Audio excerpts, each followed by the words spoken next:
ஆமா, நான் தான் வரதேன். என்ன விஷயம்? உங்க பொண்ணுக்கு மேக்கப் போட எங்களை புக் பண்ணிருந்தாங்க. யார் புக் பண்ணா?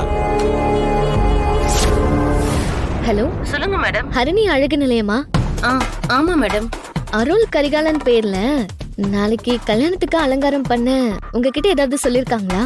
ஆமா மேடம், சொல்லிருக்காங்க.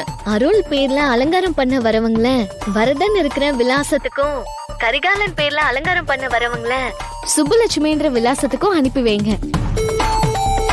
அட்ரஸ் மாத்தி மாத்தி சொல்லி அனுப்பி வைக்க சொல்றீங்க? மாத்தி மாத்தி இருந்தத நான் இப்பதான் சரியா சொல்றேன். அதனால நான் சொன்ன மாதிரியே நீங்க அனுப்பி வைங்க. அப்படி அனுப்ப முடியாது மேடம். எப்படி புக் பண்ணிருக்காங்களோ அப்படிதான் அனுப்ப முடியும். இத நீங்க பண்ண முடியாதுன்னா நீங்க அலங்காரம் பண்ண ஆளே அனுப்ப வேண்டாம். நாங்க வேற ஆளை பாத்துக்கிறோம். இல்ல மேடம், இல்ல மேடம், நீங்க சொல்ற மாதிரியே அனுப்பி வைக்கிறோம்.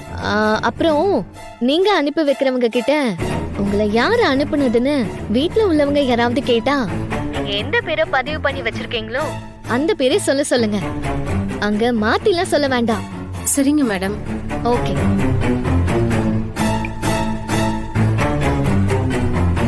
ஏங்கா, உனக்கு யாரு மேக்கப் போட்டா உனக்கு என்ன?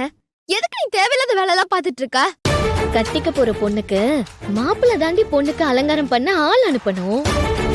நான் கட்டிக்க போறது அருள் மாமாவை தானே, அதான் அவரு அனுப்புற ஆள இங்க வர சொன்னேன். அக்கா, நீ பண்றத பார்த்தா கண்டிப்பா உன் வாழ்க்கைக்கு இது பெரிய பிரச்சனையா வந்து நிக்க போகுது பாரு. அப்படிலாம் எதுவும் நடக்க வாய்ப்பே இல்ல. அப்படியே ஏதாவது நடந்தாலும் நான் பாத்துக்கிறேன், விடு.